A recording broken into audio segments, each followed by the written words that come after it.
এবার কি ভারতীয় সেনাবাহিনীর সঙ্গে যুদ্ধক্ষেত্রে যেতে হবে মহেন্দ্র সিং ধোনিকে? বেড়েছে সম্ভাবনা। পাকিস্তানের সঙ্গে সংঘাতে বড় সিদ্ধান্ত নিল ভারতীয় সেনাবাহিনী। নিজেদের টেরিটোরিয়াল আর্মিকে সক্রিয় করে দেওয়া হয়েছে। এর ফলে ভারতীয় সেনাবাহিনীকে সহায়তা করার জন্য টেরিটোরিয়াল আর্মির প্রতিটি অফিসার ও তাতে নথিভুক্ত থাকা প্রত্যেক সদস্যকে মোতায়েন করার জন্য সেনাপ্রধানকে পূর্ণ ক্ষমতা দিচ্ছে ভারত সরকার। এই পরিস্থিতিতে বড় প্রশ্ন তৈরি হয়েছে, সেনাবাহিনীর সঙ্গে যুদ্ধক্ষেত্রে যেতে পারেন বিশ্বকাপ জয়ী ভারতীয় অধিনায়ক মহেন্দ্র সিং ধোনি।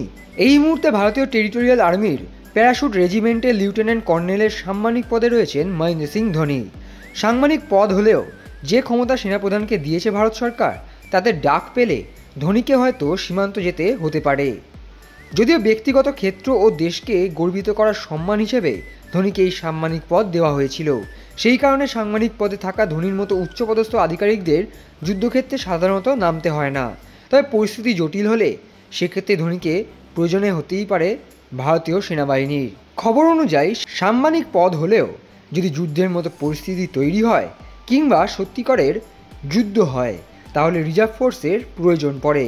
আর সেক্ষেত্রে টেরিটোরিয়াল আর্মিকে ডাকা হয়ে থাকে, কারণ টেরিটোরিয়াল আর্মিও রিজার্ভ ফোর্সের আওতাতেই আসে। তাই যদি সেরকম পরিস্থিতি তৈরি হয়, তাহলে সীমান্তে দেখা যেতে পারে মহেন্দ্র সিং ধোনিকে।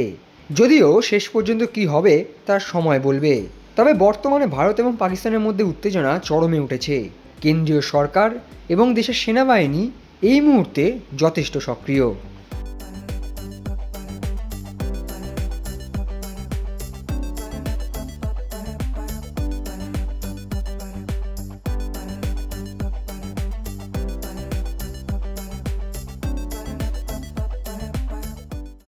Extra time.